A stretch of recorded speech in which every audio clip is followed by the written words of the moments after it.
Humbly welcome the word that has been planted in you and is able to save your souls. Remember us, O Lord, as you favor your people. Blessed Thursday, everyone. We praise and thank you, dear God, for another day of life. We praise and thank you for the gift of love, the gift of family, of community, of belongingness, and the gift of today. Today, we are back home, coming from our planning session in Camarin Guest House, Caliraya, Laguna.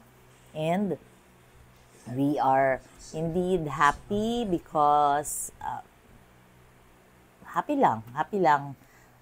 May teamwork, may team building games. Tapos we discussed about our accomplishments and our plans for 2024.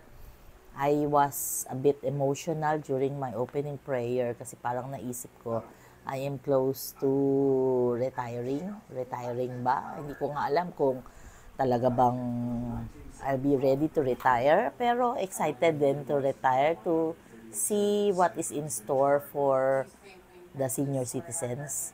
But I would like to discuss a bit about the gospel, which is about the unclean spirits, yung pagpapaalis ng unclean spirits ni Jesus. Oftentimes, kapag gusto natin, yung mawala ang mga negativity, Lord, please take away the evil thoughts that I have, or please take away this and that. Naalala ko lang, kasi yung mga unclean spirits, pwedeng evil spirits or yung mga negative thoughts, hindi natin kailangan yan sa ating buhay. Ang kailangan natin ay puro positive, puro masaya lang. Why? Because life is short. Kaya nga, lagi nating pinapaalala yung life is short. Katulad ng talk number 5 sa ME na about death. Hindi tayo nakahanda sa kung ano man ang mangyayari sa atin pagdating ng araw na yung mahal natin hindi na lang nagising, or yung mahal natin may biglang terminal illness na parang maghiwalay na kayo, or yung mga ganong mga bagay. Bakit yun ang gusto kong sabihin? Kasi yung pag-harbor natin ng negativity, nagkakasakit tayo niyan. Hindi yan mabuti sa atin at sa ating mahal sa buhay. Kasi kung ano yung hindi maganda, napapass on natin yan. Kaya napaka-importante na puro maganda lang yung hinaharbor mo sa puso mo. Kasi yun din ang lalabas sa bibig mo.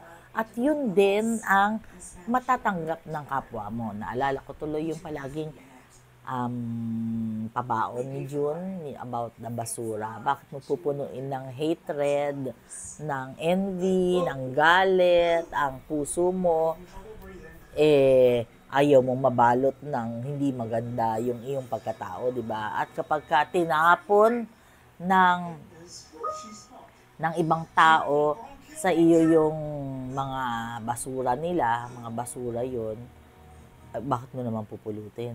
Diba?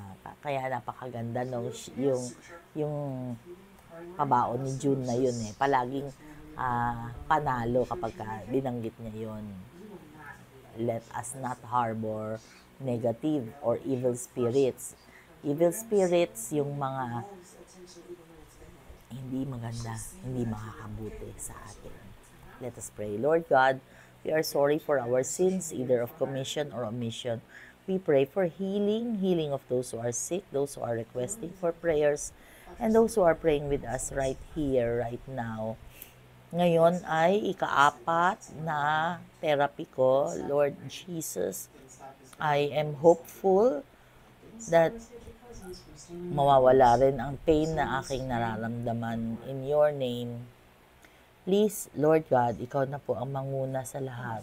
Si Matthew po ay pauwi. Ikaw na po ang bahala sa kanyang biyahe. Maraming salamat po, Panginoon, sa lahat.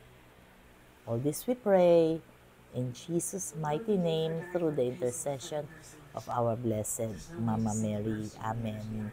Blessed Thursday once again. God bless us all.